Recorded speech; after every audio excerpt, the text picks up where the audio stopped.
to know the full extent of the damage or loss of life caused by Hurricane Fiona. We will only learn that in the days to come. What we do know is that Hurricane Maria, the loss of life continued after the hurricane left, largely because people did not have access to electricity, which powered their oxygen or dialysis machines, or kept their insulin cold, or they could not travel to get medical care, or because hospitals themselves did not have electricity to treat patients. We also know what we have been saying for years is true, that 5 years after Hurricane Maria, Puerto Rico's infrastructure was not going to be able to withstand the next hurricane. Sadly, we were right. Once again, the entire island lost power after a complete blackout on Sunday. As of this morning, we know that only approximately 164,000 households have electricity. This means that on a population of 3 million, 89% of households are without power, and more than 66% are without access to drinkable water. Right after Hurricane Maria, Hispanic Federation established operations in Puerto Rico with permanent staff and office. We're happy to report that our team and their families are safe. And they have been tirelessly working in preparation for Hurricane Fiona. They already have distributed 11,000 solar lamps in the days leading to the hurricane, and as soon as it's safe to be back on the roads, they will be at our warehouse, coordinating the delivery of another 20,000 solar lamps and other emergency supplies to our more than 100 partners, community-based organizations around the island. We also deliver power generators to some of the island's most vulnerable patients on dialysis, and we plan to distribute more in the days to come. We have also immediately launched a fund of $100,000 emergency assistance to respond to the immediate needs of the most vulnerable on the island throughout our network of community-based organizations that was created 5 years ago when local government collapsed and the Trump administration failed the people of Puerto Rico. These are the organizations that step in to care for the sick, feed the hungry, and provide support in the midst of so much despair. We hope that people across the country will support these efforts, and so that we can do more, because we know that the need is great. I'm happy to say that the Puerto Rico central government's response is working much better this time, and some lessons have been learned. However, depending on which community we're looking at, the needs range from being safe to dire, especially within the most vulnerable and disadvantaged communities, and for residents who were still living under blue tarps or who are still waiting for their homes to be repaired since Hurricane Maria. No matter how effective government response is, we will always need community-based organizations to reach the most vulnerable. One of our main asks to the federal government is to facilitate the delivery of aid and money to nonprofits on the ground who in many cases can access and provide and supply the needs and distribute the aid faster and more efficiently than government is able to. Our top take action for Puerto Rico policy priority continues to be to push Congress and the administration to use federal dollars wisely to build a resilient Puerto Rico. The island has received the largest grant in FEMA history, over $12 billion, to rebuild its energy grid. Congress should use its oversight authority to ensure that the money is being invested in plans that will help Puerto Rico reach its own legislative set goals to be 100% renewable energy by 2050. Instead, as we speak, plans are being put forward by a private company, energy company, Luma, to continue investing in and keeping Puerto Rico energy grid dependent on fossil fuels. This is a travesty, and Congress and the Biden administration must put a stop to it. The U.S. Department of Energy own study have found that rooftop solar energy can meet up 85% of Puerto Rico households' energy needs. Yet, pennies and excuses are keeping that from becoming a reality. One small but potent example of the difference of rooftop solar systems can make.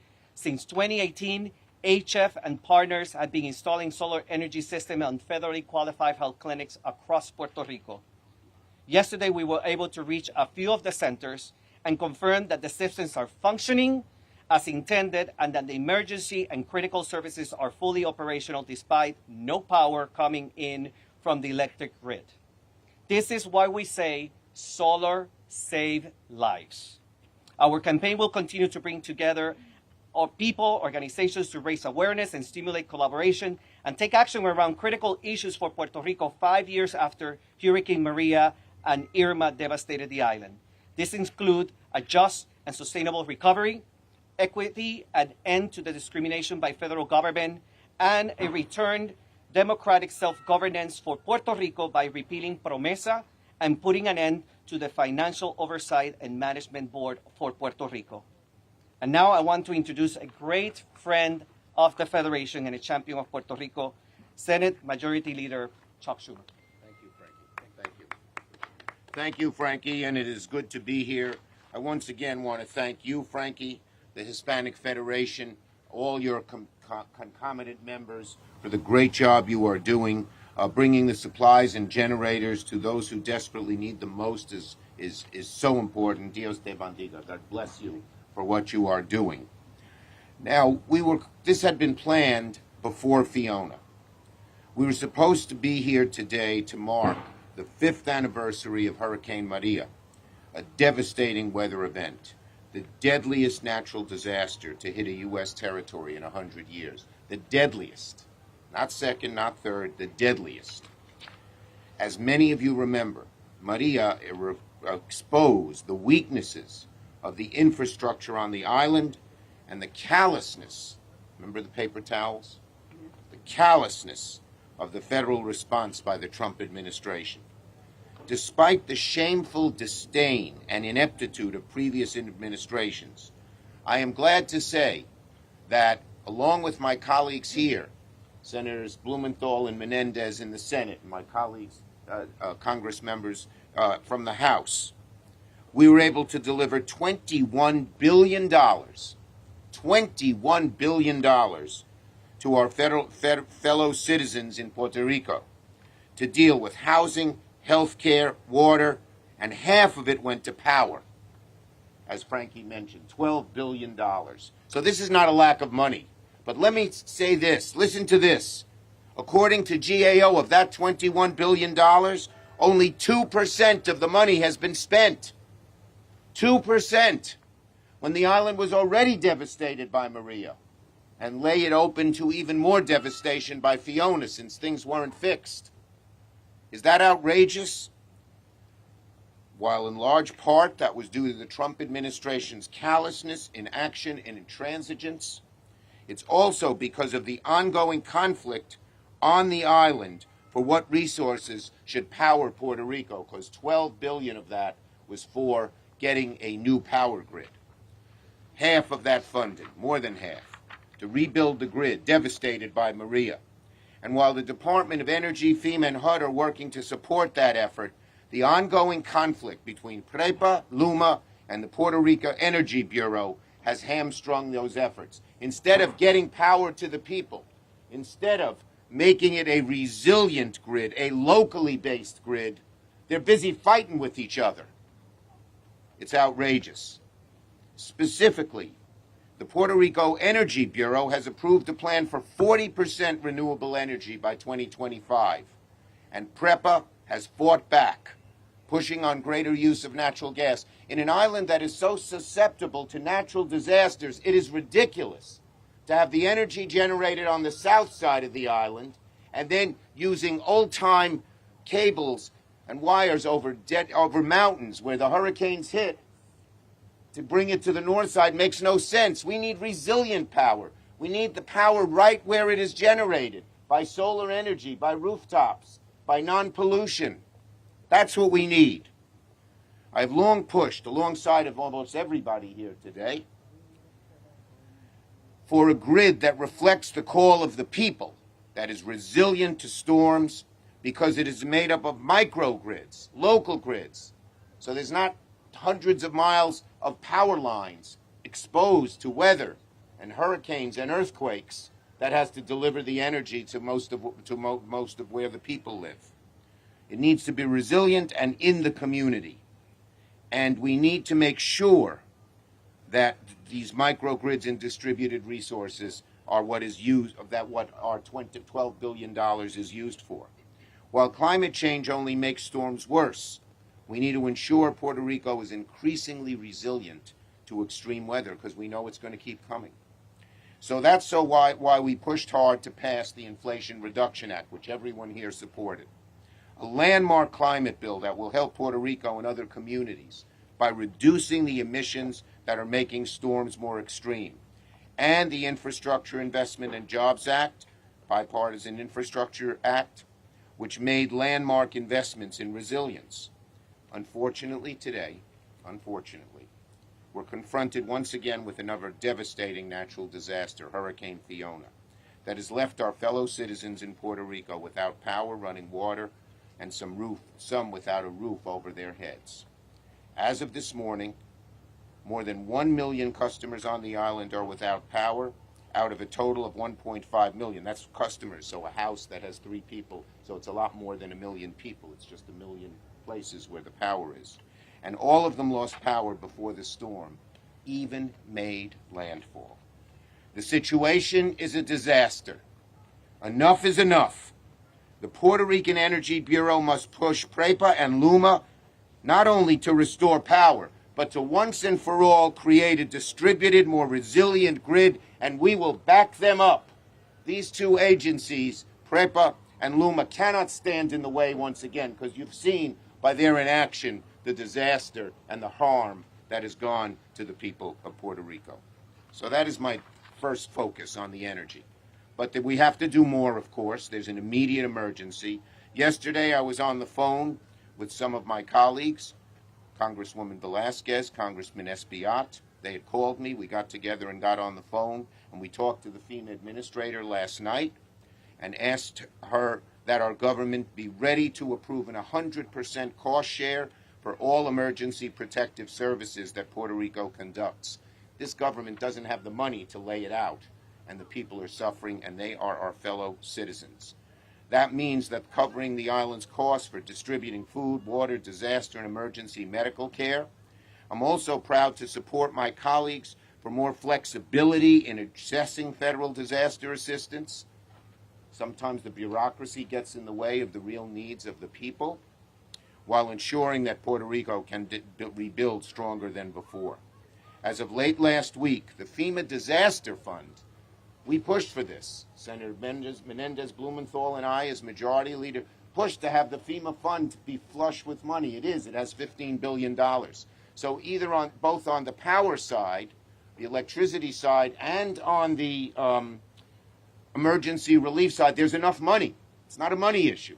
It's getting the money to where it's needed, both in the short term and in the long term. We also sent a letter from the New York delegation calling on FEMA to be ready to support Puerto Rico on any upcoming requests for aid, including a major disaster declaration that will unlock the long-term funds needed for recovery, as well as to respond. And this morning, I'm joining another bicameral letter supporting Puerto Rico's recent application for that. Look, folks, we have a lot more work to do. In the immediate term, get the dollars out, get them out quickly, and don't make Puerto Rico have to find the money to pay the 25%. And in the long term, make sure these dollars are used so there is a resilient, modern grid system, so we're no longer coming back here after the next hurricane and saying half the people of Puerto Rico don't have power. Thank you, everybody. Well done. Thank you.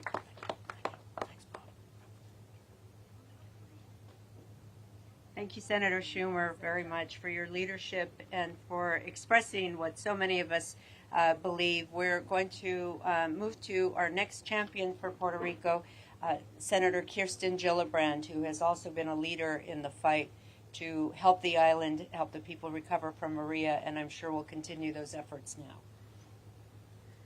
Thank you. I want to thank the Hispanic Federation and Frankie Miranda for the leadership for shining the spotlight where it needs to be shown. To make sure that Take Action for Puerto Rico campaign advocating is not advocating alone. Every elected leader that is standing with you here today feels as strongly as you do and will not stop until relief is granted. I couldn't have said it better than Senate Majority Leader Chuck Schumer. He's exactly right that now is the time to act, that the federal government has to do its job, as Nydia Velasquez just said. The federal government has to help the people of Puerto Rico survive, recover, and rebuild stronger, and rebuild better, and rebuild in a more resilient way. I'm very grateful for the senators that are here, Senator Blumenthal and Senator Menendez, for their continued leadership for Puerto Rico. I want to thank the members of Congress that are here that have also worked tirelessly to make a difference. And I want to thank Nydia for always being at the forefront of the needs of the people of Puerto Rico, for always being the one to call me and ask me for help when it is needed. Today, we were initially supposed to be here to mark the 5-year anniversary of Maria. That was the purpose of us getting together. But now we are here asking for more aid, more support, more help because of the devastating outcome of what has just happened over the last several days. Even before Hurricane Fiona touched down this weekend, thousands of homes in Puerto Rico still had nothing but a tattered blue tarp as a roof. Can you imagine what it would be like to live without a roof over your head? It's unacceptable. The government had only completed 21% of more than 5,500 official post-hurricane projects. And only 5 of the island's 78 municipalities said at least half of the projects in the region had been completed. The conditions following the devastation of Maria have forced many families to leave Puerto Rico. It left thousands of those that were still there in jeopardy for the next hurricane, the next earthquake, the next drought, the next flood. Now this hurricane has hit, and only time will tell how devastating the outcome will be. We have 3.1 million fellow Americans living in Puerto Rico. We have to stand by them in their time of need. We have to come to their support. Senator Schumer and I are calling on FEMA to stand ready and, if requested, to work with the affected areas in Puerto Rico to determine whether the damage meets the statutory duties. I agree with Senator Schumer there should be 100% of federal support and not requiring the matching funds from Puerto Rico, a place that has been so devastated and under-resourced for so many years. I also, because I sit on the Ag Committee, have introduced a bill to enable Puerto Rico to participate in the SNAP program. The Puerto Rico Nutrition Assistance Fairness Act of 2022 would redress the injustice done to Puerto Rico when it was excluded from the SNAP program in 1981. So these are just simple changes we have to make now to meet the need of our Puerto Rican brothers and sisters. I stand ready to fight for them. I'm going to thank you so much for that. That is the passion and the leadership that we need to see today and moving forward for Puerto Rico. There is no one more passionate in Congress than the first Puerto Rican woman elected to Congress, who left a very important committee hearing to come and be with us today. So without further ado, I'd like to introduce Congresswoman Nydia Velasquez. Good morning, everyone. Thank you, Laura. It's a difficult time for all of us, for Puerto Ricans in Puerto Rico, and for the Puerto Rican diaspora here in the mainland. A year ago, we stood here discussing Maria.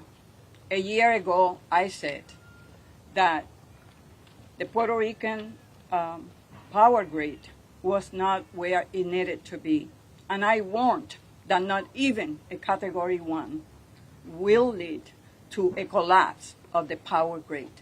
And here we are today. Look, we have sent a lot of letters. I had a meeting with Schumer. I also met with the Speaker. We have been asking what needed to be asked in terms of financial aid. We have two issues here. One is that we must recognize the responsibility of the federal government, because we have a colony. Puerto Rico is a colony of the United States. And as a colony, the federal government has a responsibility, not only to give a blank check to Puerto Rico and say, you deal with it, but it's the lack of oversight from federal agencies regarding the use of federal funding in Puerto Rico. And because of that, today, 89.5% of the Puerto Rican people have no electricity. They have no water. People are, I don't know how many people have died already, and we don't know how many lives will be lost as a result of Fiona. So I am asking the U.S. Congress to pass a supplemental to provide the assistance that Puerto Rico needs. We don't know yet how much it has to be provided.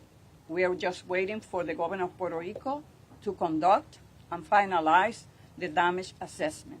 But in the meantime, FEMA is responding, and the difference between this time and last time is a president that really moved immediately to instruct the federal agencies, particularly FEMA, to put federal assets on the ground.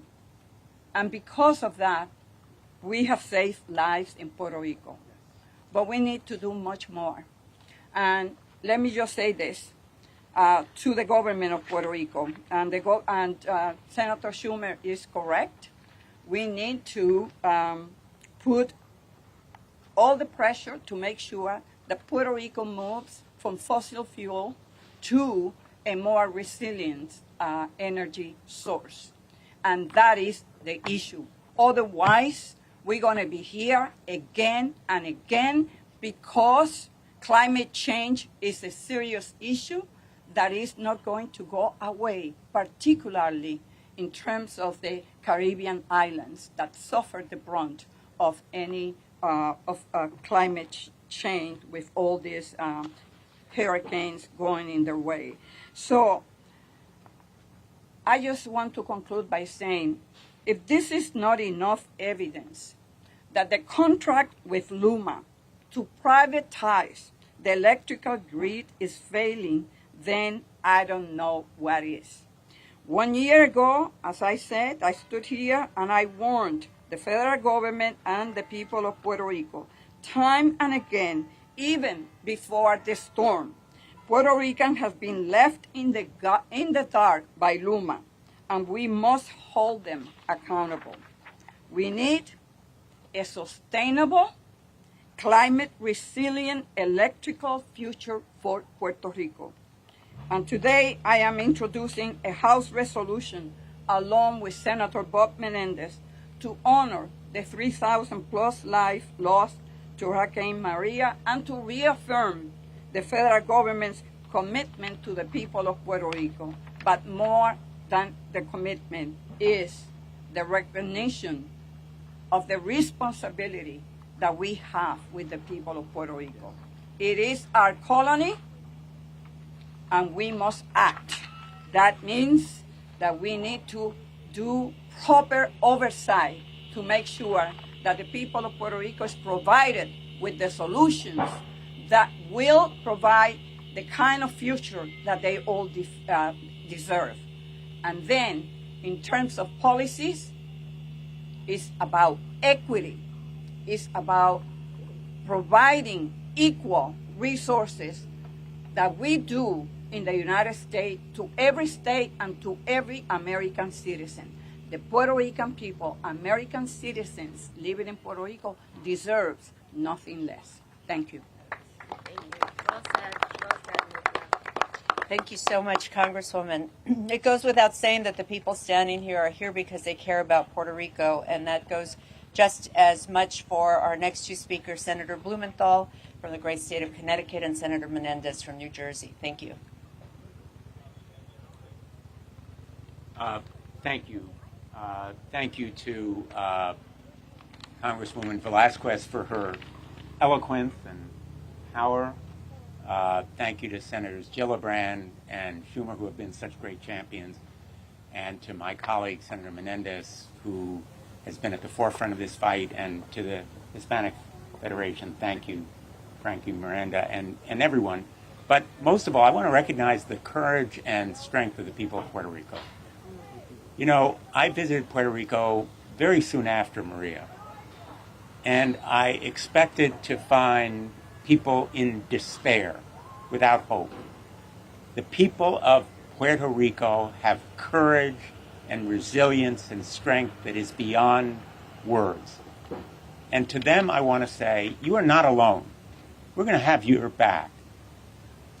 The time of throwing paper towels and counting it as action is over. Yes. We're going to demand real action from the federal government, not just rhetoric, but rebuilding and recovery. And to the people of America, let me just say, we have an obligation to our fellow Americans. The time for second-class citizenship for the people of Puerto Rico is also over. They are our neighbors, our friends in Connecticut and New York and New Jersey and around the country. The Puerto Rican community, friends, neighbors, family in Puerto Rico are going through indescribable suffering. I've seen it after Maria, after the tornado, the earthquakes that occurred. I've visited Puerto Rico many, many times, and I just admire the strength and resilience of the people of Puerto Rico. We need a major disaster declaration now. We need that $15 billion provided to Puerto Rico now. We need rebuilding of schools and hospitals now. We need rebuilding of the grid, not just rebuilding in the sense of restoring the transmission lines on poles, but a different approach to powering the island. Puerto Rico can be at the forefront of renewable energy if we simply make the investment. That is the key word. Investment in Puerto Rico has to be done now. I think, having observed what happened in the wake of Maria, that a lot of the fault is on FEMA. We have a new FEMA now. We have new leadership in FEMA. We're going to hold it accountable. We're going to do the oversight.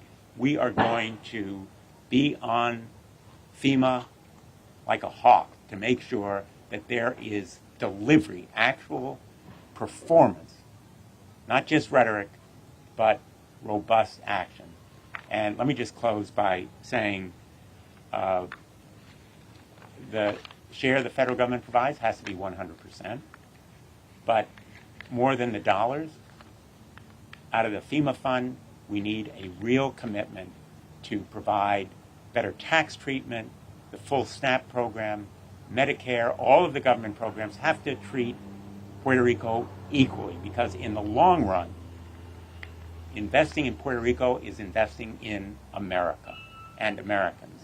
Yes. And that must be a recognition that the people of the United States accept proudly.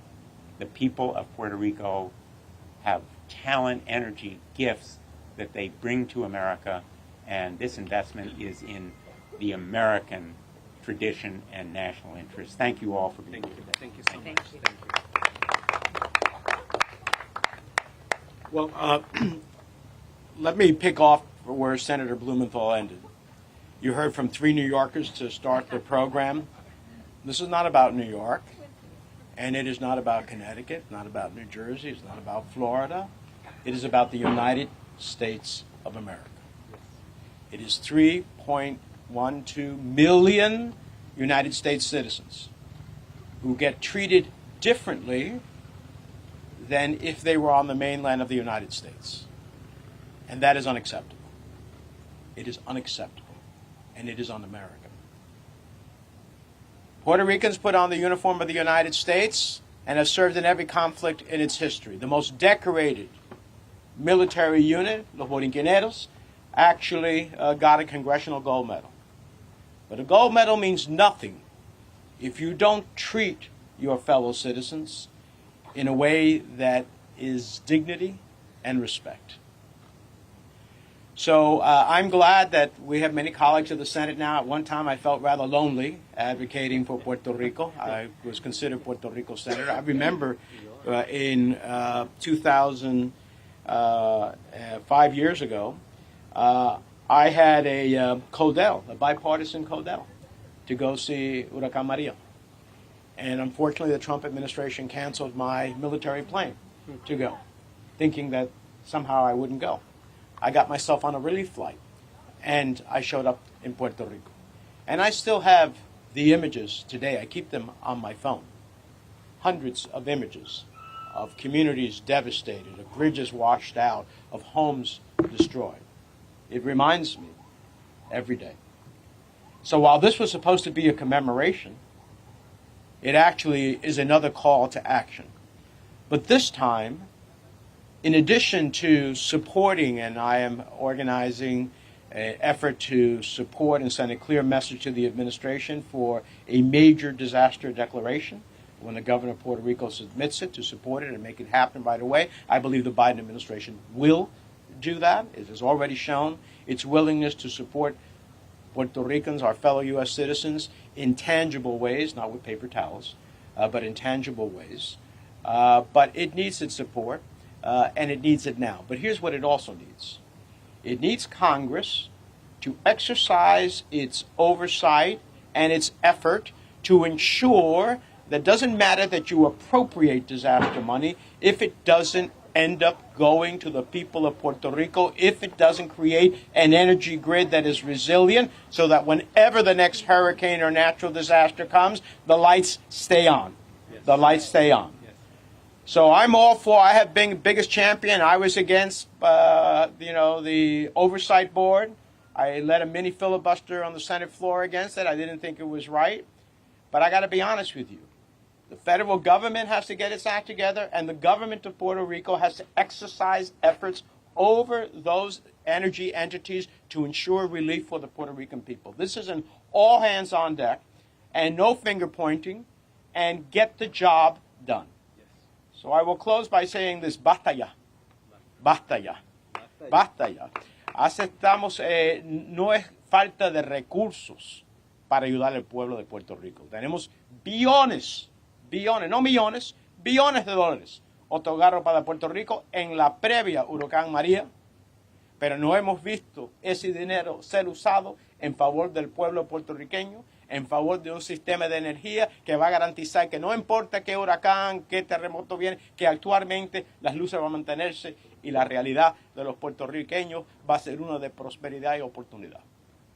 Así que esta vez, en adición de otorgar y abogar por dineros federales para Puerto Rico de nuevo, tenemos que asegurar que ese dinero llega, que sea usado, y si tenemos que usar el poder del gobierno federal para realizar eso, que sea así.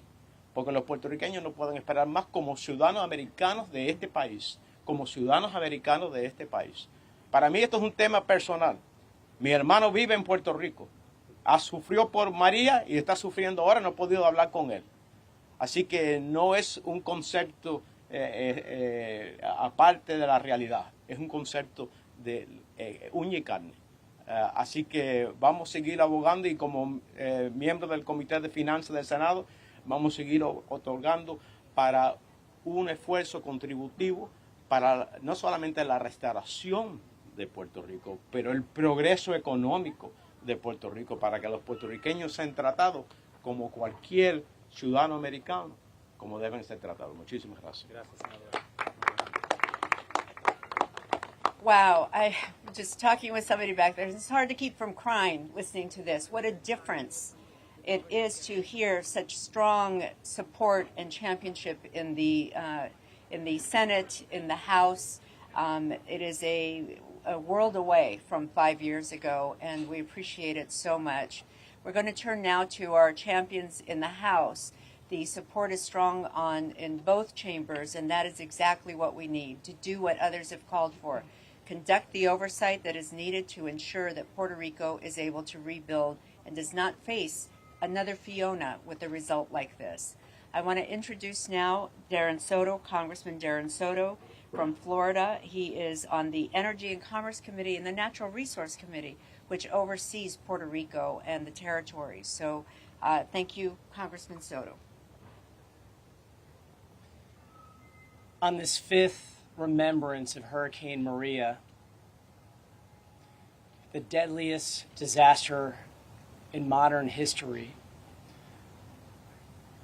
we pray for our brothers and sisters on the island. We also pray for our brothers and sisters in the Virgin Islands, Dominican Republic, and so many other Caribbean islands that are in the path of Hurricane Fiona. As importantly, we're committed to action. We applaud President Biden for already preemptively doing an emergency declaration. And now we have multi-member and multi-bicameral letters working on a major disaster relief, individual assistance. We are putting together welcome centers in Central Florida for those who may need to seek refuge in Central Florida and other areas. We're coming together. What a difference 5 years makes. When we had to fight for weeks to get any real action from the Trump administration, President Biden acted swiftly, preemptively, proactively to make sure that FEMA is putting the resources in place to save lives and to help with the recovery. We know and have gotten reassurances that the president will also approve the request that we're asking for all the various types of relief. We also know that Puerto Rico can't afford to pay and that the federal government should be paying for 100%, including, and I applaud all of our colleagues in the Senate as well as the House to make sure we have a FEMA budget flush to be able to handle these types of emergencies. The last thing I'll say is this is all the more important why we continue to combat climate change with the Inflation Reduction Act, with the infrastructure law, where we treated Puerto Rico equally. Because these storms are going to continue to get worse, like the wildfires out west, like the flooding in the southeast. Our own state of Florida knows a thing or two about hurricanes and resiliency. We got hit by Hurricane Irma right before Hurricane Maria, but we stand with our brothers and sisters back on the island. Brevemente en español. 5 años después de Hurricane Maria, nosotros tenemos oraciones por nuestra familia en Puerto Rico, también en la República Dominicana y en el Virgin Islands y otras. Pero importante, nosotros estamos actuando para salvar vidas en Puerto Rico. Gracias al presidente Biden para aprobó la declaración de emergencia ya y nosotros tenemos cartas con muchos otros miembros para pasar declaraciones de desastres grandes y también por asistencia individuales.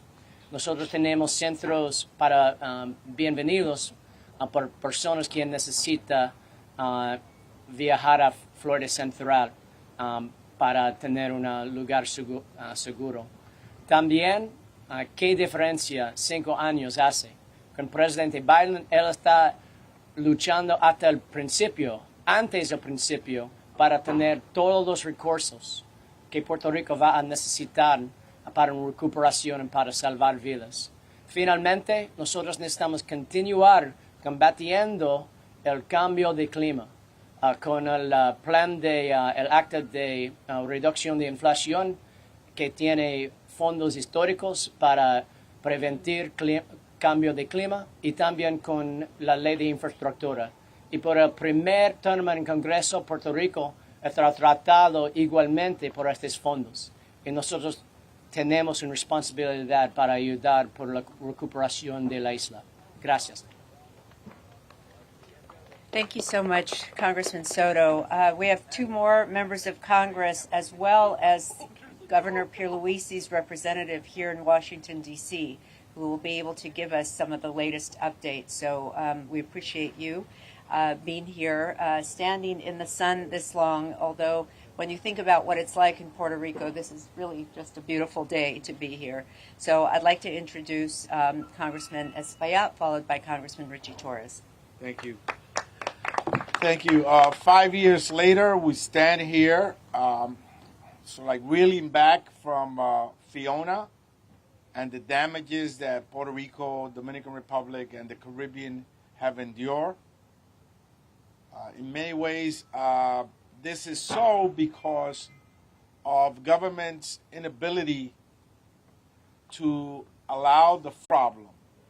That in fact it was the lack of will from government to make sure that the dollars got there and for those dollars to be given to the neediest. In fact, the population in Puerto Rico has decreased since Hurricane Maria by 4%.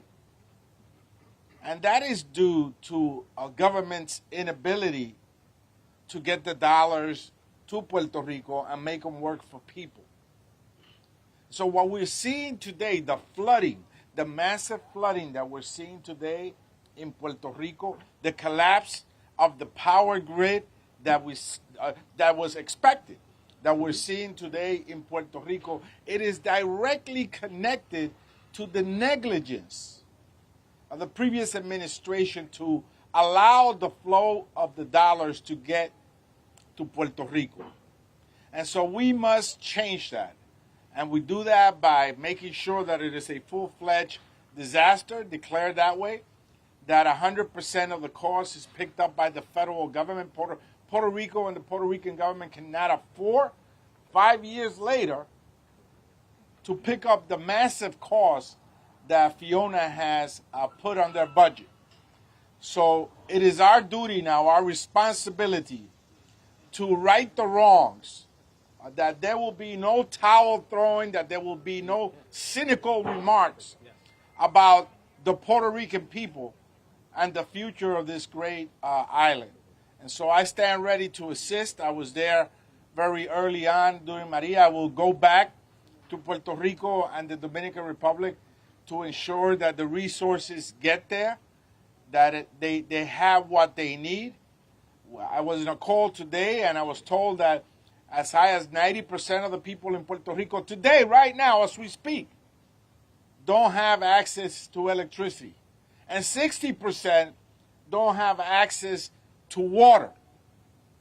And this is after Maria. This should have been resolved and finalized a long time ago. But of course, we saw how bureaucracy grinded its way into a halt and disallowed Puerto Rico from getting the resources that they needed to rebuild their power grid, to make sure that the impact that we see today in Fiona will not be a reality. So let's work together to make sure this doesn't happen again, that history does not repeat itself again.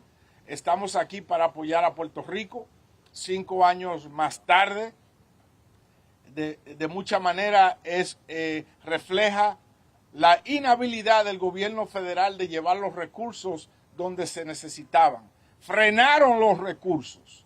No es una falta de dinero, es una falta de voluntad y una falta de que el gobierno le impida a la burocracia que frene su movimiento hacia adelante y que los recursos lleguen donde los más necesitados. Por eso estamos aquí. Yo estuve en una llamada hoy con miembros del gobierno de Puerto Rico y de la República Dominicana y dijeron que tan alto como 90% de las personas no tienen electricidad y un 60% no tienen agua todavía, varios días después de la tormenta Fiona. Lo que quiere decir es que después de María no se tomaron las medidas necesarias para prevenir que esto sucediera. Estamos con Puerto Rico, estamos con el Caribe y vamos a trabajar. Gracias.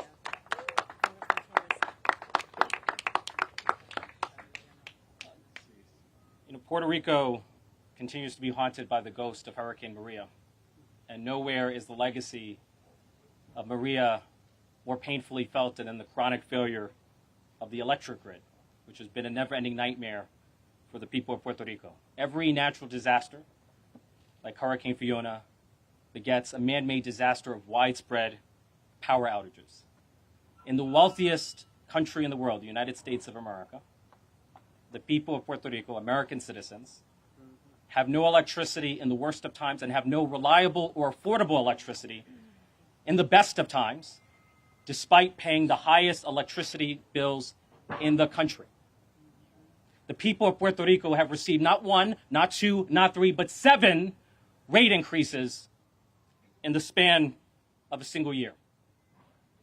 The denial of an affordable and reliable electric grid to Puerto Rico is colonialism at its cruelest. And the federal government must leverage every tool at its disposal to cut through the red tape and to expedite the rebuilding of the power grid, which I consider the most dire infrastructure need in the United States. There's nothing remotely comparable. The people of Puerto Rico deserve the same reliable electricity that the rest of America takes for granted. But the issue is not only the electric grid. Puerto Rico's second-class grid is symptomatic of a deeper problem, which is the treatment of Puerto Rico as second-class citizens, the second-class status of Puerto Rico, the colonization of Puerto Rico.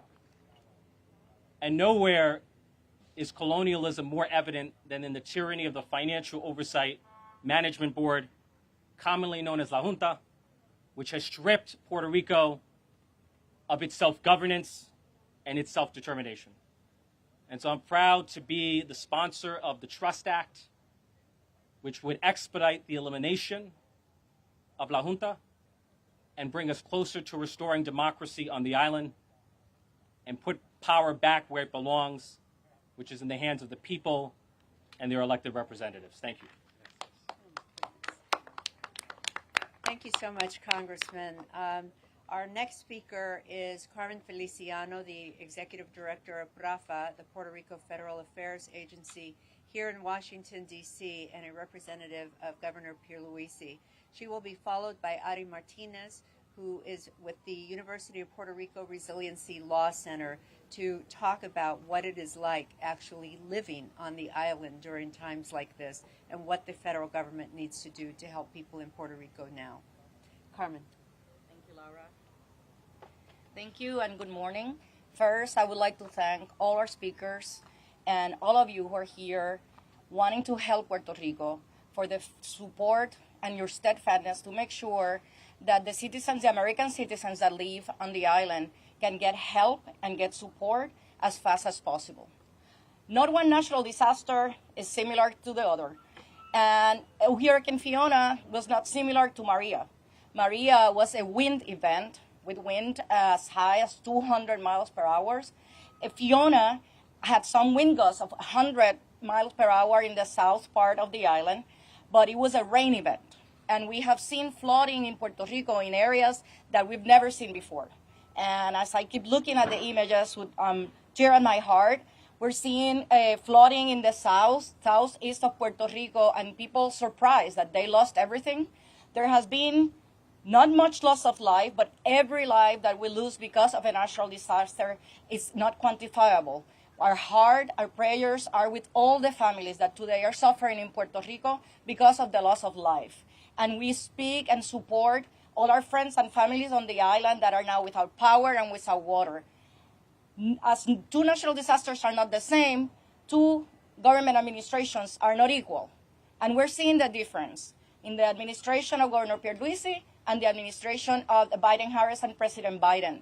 They're there with Puerto Rico. Yesterday I had the opportunity to brief. The governor was able to brief over 60 members, staffers, deputy secretaries, secretaries of federal agencies who are right there wanting to know what's going on in Puerto Rico and how they can help.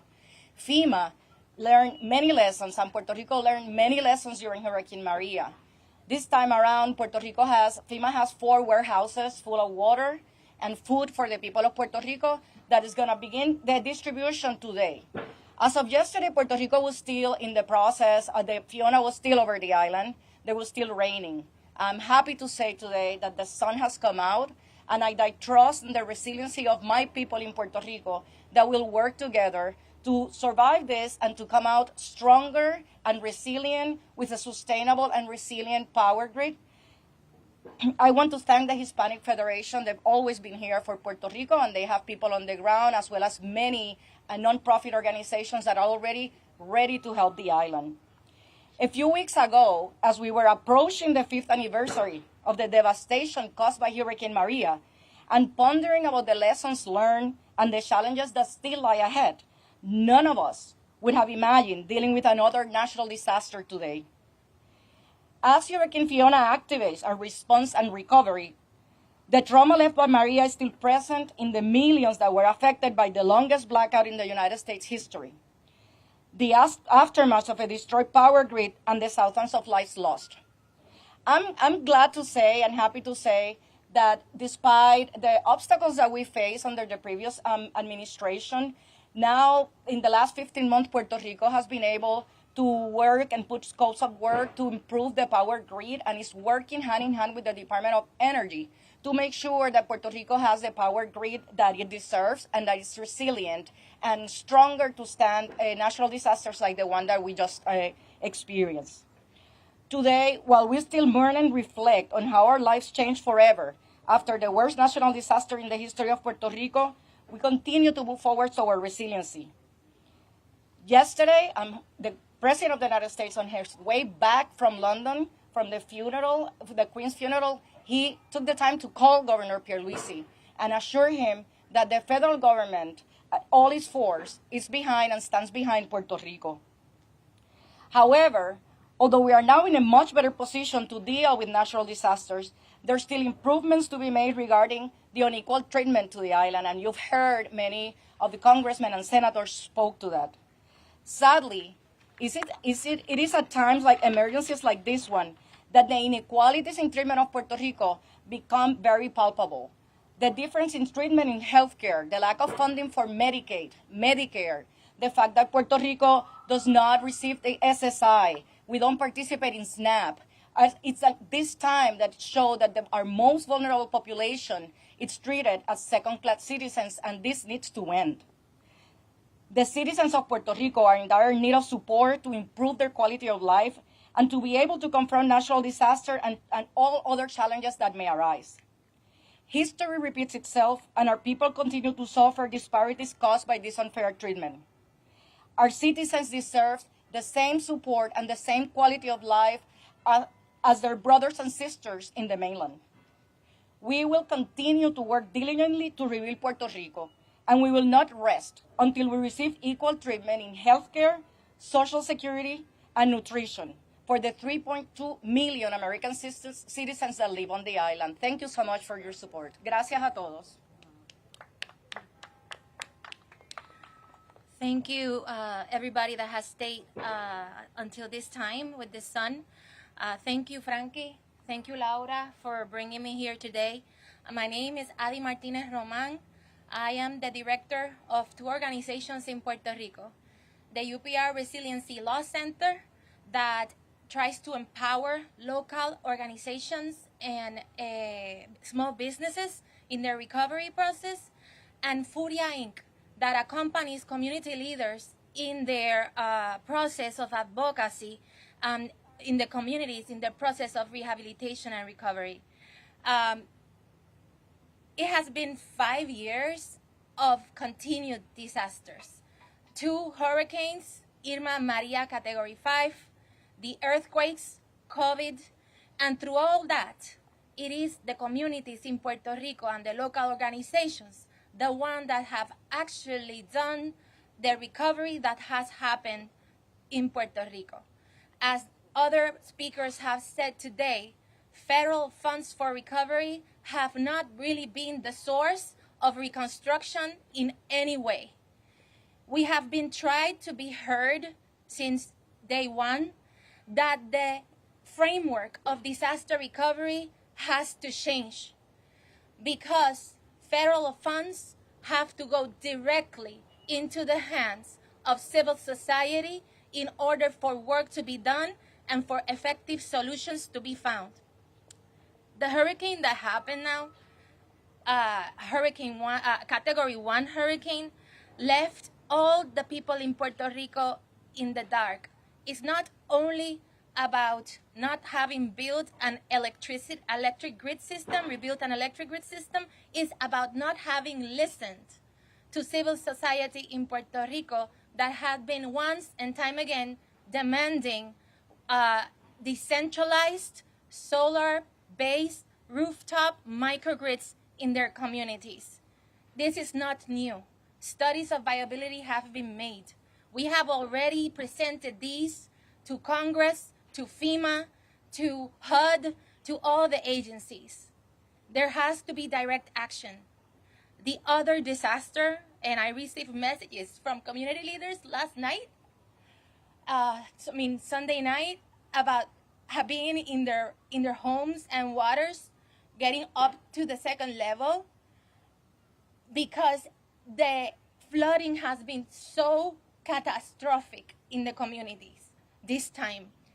Even worse than in Hurricane Maria in many places, in many of our communities. We have been calling out since day one after Hurricane Maria for mitigation funds to be used effectively. Waterways in Puerto Rico has to be mitigated, and so that our communities are not continually displaced from their homes because of any storm that happens to Puerto Rico. Flooding is catastrophic because mitigation is not streamlined with reconstruction. Again, local groups, local entities know the solutions of what needs to be done in order for federal funds to be spent in an efficient way, and they are ready to work to raise the red flags necessary to guarantee transparency and the correct use of these funds. But the framework of disaster recovery has to change, and federal government has to realize that it has to work, incorporate language of participation of civil society leaders in the planning processes. If not, you all are going to be wasting money down the drain. And I'm here, and we will bring the delegation that was not able to come this week. We will bring it next week. We're ready to be heard. We are trying to get meetings in the offices of FEMA, of HUD, in the Hill, in order to be heard. So I call for all of you to promote this message and for everybody to open the doors for the Puerto Rican leaders, community leaders that are actually the ones that are doing the job in the ground. So thank you so much, everybody. Thank you so much, Adi. As we said in the beginning, we are just heartbroken that the people from the island who are going to be here to tell you firsthand about watching people who depend on dialysis daily come into the center after they've missed treatments because power continues to go off and unreliably and die because their bodies do not recover, or from the attorney who represents Emmanuel Rivera Fuentes in the picture here, who has been disabled and bedbound since birth, whose parents are disabled, and the fact that the injustice that they do not qualify to receive the same federal benefits, SSI, that citizens in the U.S., if they lived in Florida, they'd get it, but because they live in Puerto Rico, they do not. Or from Elizabeth Colon Rivera, who works with housing communities and housing counseling, to tell you about the fact that federal money is being used to entice people to move from their homes instead of being given to them to repair their homes.